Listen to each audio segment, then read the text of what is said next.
അത് മാത്രമല്ല, ഇറാൻ ഗവേഷണം ചെയ്ത് അവരുടെ ആയുധങ്ങളും അവരുടെ മിലിറ്ററി സംവിധാനങ്ങളെ വികസിപ്പിച്ചുകൊണ്ടിരിക്കുകയാണ്.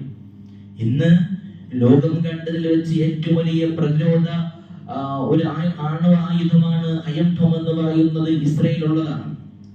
അമേരിക്കയിൽ പോലും ഇല്ലാത്ത വലിയ വജ്രായുധം ഇസ്രയേലുണ്ടെന്ന് അവകാശവാദം പറയുന്നവരാണ്. അത്രയും വലിയ സംവിധാനങ്ങൾ ഉള്ളിടത്താണ് ഇറാൻ അവിടുത്തെ ഗവേഷകരെയും ശാസ്ത്രജ്ഞന്മാരെയും കൊണ്ട് അവരുടെ ആയുധങ്ങൾ വികസിപ്പിച്ചു കൊണ്ടിരിക്കുന്ന കാര്യം മനസ്സിലായത്.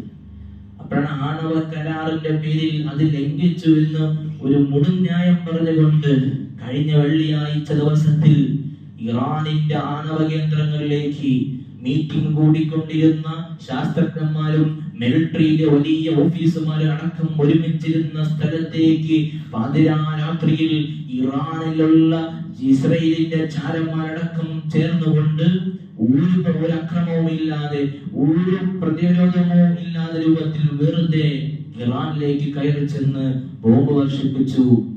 ഏകദേശം 12 വരുന്ന ആളുകൾ മരണപ്പെട്ടു പോയി. ഈ 12 പേരും ഇറാനിലെ ഏറ്റവും വിലമതിക്കുന്ന ആളുകളാണ്. നല്ല തലയുള്ള ശാസ്ത്രജ്ഞന്മാരാണ്, മിലിറ്ററിയുടെ വലിയ നേതാക്കന്മാരാണ്. അവരുടെ ലക്ഷ്യം ഇത് തന്നെയാണ്, അതിനെ ഇല്ലായ്മ ചെയ്യുക. അവര് കണ്ടുകൊണ്ടിരിക്കുന്ന, പ്ലാൻ ചെയ്തുകൊണ്ടിരിക്കുന്ന സംവിധാനത്തിനെ ഇല്ലായ്മയാക്കുമ്പോഴേ ഇവർക്ക് പവർ കിട്ടൂ. നമുക്കറിയാം, യൂറോപ്പും ഇസ്രയേലും നമ്മൾ എപ്പോഴും പറയാറുണ്ട്, അമേരിക്കയുടെ ഒരു രാഷ്ട്രം തന്നെയാണ് ഇസ്രയേൽ. പല പരീക്ഷണങ്ങളും ഇസ്രായേൽ നടത്തിയിട്ട് അവിടെ വേറൊരാളെ കൊണ്ടും നേതാവാക്കാൻ അനുവദിക്കാതിരുവല്ല നെതന്യാഹു പ്രവർത്തനം നടത്തുന്നത്. ഓരോ പത്രസമ്മേളനത്തിലേക്ക് ഈ ഇസ്രായേലിന്റെ പ്രധാനമന്ത്രിയുടെ പത്രസമ്മേളനങ്ങൾ കേട്ടു നോക്കിയാൽ അറിയാം, ഓരോ സമയത്ത് കടന്നു വരുമ്പോൾ അവന്റെ നാവിൽ നിന്നും വീഴുന്ന ഒരു വാക്കാണ് ഇസ്ലാമും മുസ്ലിമും. ഇസ്ലാമും മുസ്ലിമും ഇല്ലായ്മ ചെയ്യുക, തീർത്ത് കളയുക, ഇന്ന് അവന്റെ നാവിൽ നിന്ന് വരുന്നത് മാത്രം. എന്നാൽ എത്ര വലിയ ശക്തികളോ അതിനൊപ്പം അധിപനാകുന്ന റബ്ബ് അവൻ നിയന്ത്രിക്കുന്നവനാണ്. എന്നാൽ ഇന്ന് അഹങ്കരിച്ചു കൊണ്ടിരുന്ന ഇസ്രയേലിന്റെ അഹങ്കാരത്തിന്റെ മുനമുറയ്ക്കുന്ന രൂപത്തിൽ ഇറാനിന്റെ പ്രതിരോധം പോയിട്ടുണ്ട്. അവര് വലിയ അവകാശവാദം പറഞ്ഞ ആയുധം അടക്കം നിഷ്ഫലമായി പോയി. ഒന്നും ചെയ്യാൻ പറ്റാത്ത രൂപത്തിൽ ഫലസ്തീനിൽ, ഗസയിൽ, അതുപോലെ തന്നെ ബൈത്തുൽ മുഖദ്ദസ് അടക്കമുള്ള നമ്മുടെ എല്ലാം വേണ്ടപ്പെട്ട പ്രദേശങ്ങളിൽ തകർത്ത് കെട്ടിടങ്ങളെല്ലാം തകർന്ന് തരിപ്പണമാകുന്ന കാഴ്ച നമ്മൾ കണ്ട് ഇസ്രയേലിൽ കണ്ട് അത് സന്തോഷിച്ചപ്പോൾ, അതേ അവസ്ഥ ഇന്ന് ഇസ്രയേലിലെ തലസ്ഥാനങ്ങളടക്കം ജെറുസലേം അടക്കം ഇന്ന് ബിൽഡിങ്ങുകൾക്ക് നിരക്ഷരപരമായി പോയപ്പോൾ അവർക്ക് വേദന എടുത്തു, അവർക്ക് നൊന്തുപോയി. അവർ പ്രതീക്ഷിച്ചാൽ എത്രയൊരു തിരിച്ചടി കിട്ടും. ഈ സമയത്ത് നമ്മൾ അതിനെപ്പറ്റി സംസാരിക്കണമെന്നല്ല. ഇമാം മഹദി ഇമാം എന്ന് പറയുന്ന ഒരു ഇമാമിനെ പ്രതീക്ഷിച്ചു കൊണ്ടിരിക്കുന്നവരാണ് നമ്മളെല്ലാവരും. അതിലെ യാഥാർത്ഥ്യങ്ങളെ മുമ്പിലേക്ക് എത്തുമ്പോൾ ഈ ലോകത്ത് നല്ലതുപോലെ യുദ്ധം നടക്കും, നല്ല യുദ്ധം നടക്കും. ആ യുദ്ധത്തിൽ ഇസ്ലാമിനെ അടിച്ചമർക്കപ്പെടും, ഇസ്ലാമിനെ ഇല്ലാതാക്കപ്പെടും. ഇസ്ലാമിക ശക്തികളെയൊക്കെ അടിച്ചമർത്തുന്ന ഒരു സമയം വരുന്ന സമയത്താണ് മഹദി ഇമാമിന്റെ വരവ് വരേണ്ടത്. അതിനെപ്പറ്റി നമ്മളല്ലാതെ പിന്നെ ആരാ പറയേണ്ടത്? മുഅ്മിനീങ്ങളെ പറയേണ്ടത് ലോകത്ത് സമാധാനം മാത്രം ലക്ഷ്യമാക്കിയ ഒരു പ്രവാചകന്റെ അനുയായികളാണ് ഉമ്മത്ത് മുഹമ്മദ് സ്വല്ലല്ലാഹു അലൈഹി വസല്ലം. ലോകത്ത് സമാധാനം മാത്രം ആഗ്രഹിച്ചു പ്രവാചകൻ സ്വല്ലല്ലാഹു അലൈഹി വസല്ലം. അതുകൊണ്ടാണ് ഇസ്ലാമിന്റെ കാഴ്ചപ്പാട് എത്രമാത്രം വലുതാണെന്ന് പറഞ്ഞത്. വിശുദ്ധമായ ഖുർആൻ ലോകത്തിനോട് പഠിപ്പിക്കുന്നുണ്ട്, ولا تستوي الحسنة ولا السيئة ادفع بالتي هي أحسن. എത്ര സുന്ദരമായ വാക്കാണ്. നന്മയെ തിന്മയും ഒരിക്കലും തുല്യമല്ല. ولا تستوي الحسنة ولا السيئة. ഒരിക്കലും നന്മയും തിന്മയും തുല്യമാവില്ല, ഒരിക്കലും തുല്യമാവില്ല എന്ന് പറഞ്ഞതിന് ശേഷം ഖുർആൻ പറയുന്നു, ഇദ്ഫഅ ബില്ലതി ഹിയ അഹ്സൻ.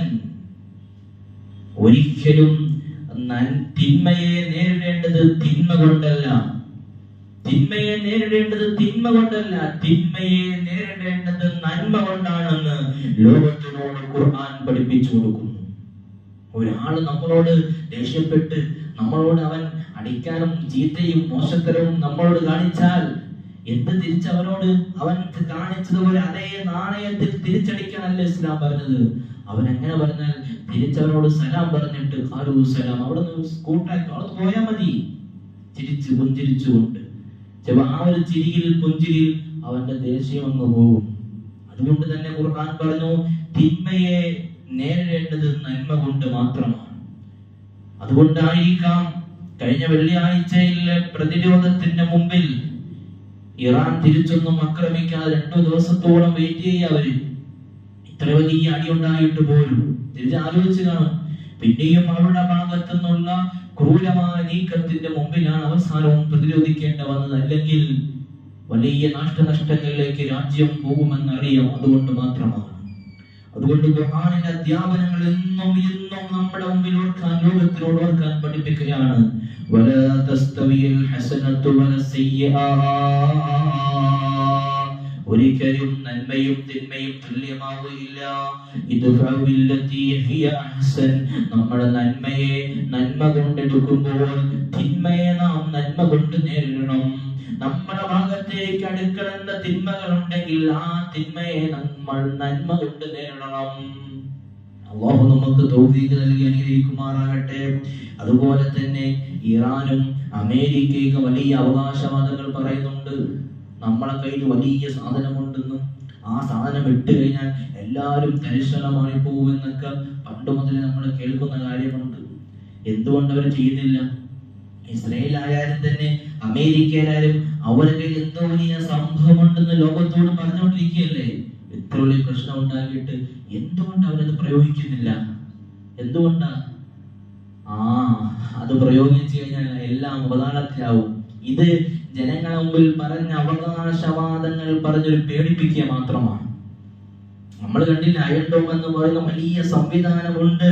ഏത് മിസൈൽ, ഏത് പാദരാത്രിയിൽ, ഏതൊക്കെ രൂപത്തിൽ, ഏതൊക്കെ സൈഡിൽ കൂടി എങ്ങനെ വന്നാലും ഞങ്ങൾ അതിനെ തടയും, പ്രതിരോധിക്കുമെന്ന് വാദമളിച്ച ഇസ്രായേലിന്റെ വാദത്തിന്റെ മുമ്പിൽ ആ അയൺ ഡോമുകൾ നോക്കി നിന്നുകൊണ്ട് ആയിരക്കണക്കിന് മിസൈലുകളാണ് ജെറുസലേമിലേക്ക് പതിക്കപ്പെട്ടത്.